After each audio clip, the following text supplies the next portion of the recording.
aurtengo ikasturtearen amaiera simbolizatzen duen ekitaldea ere bai. Eta, hitz gutxitan esan da, ezta?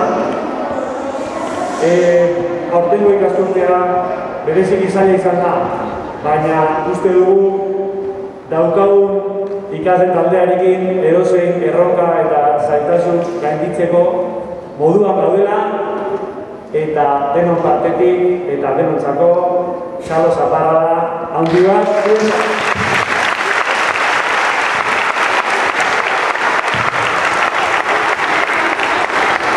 Hemen bizita dauden irakasleok egin dugun lan itzela ere zuentzako eta zuengatik izan da. Dena merezi izan duelako.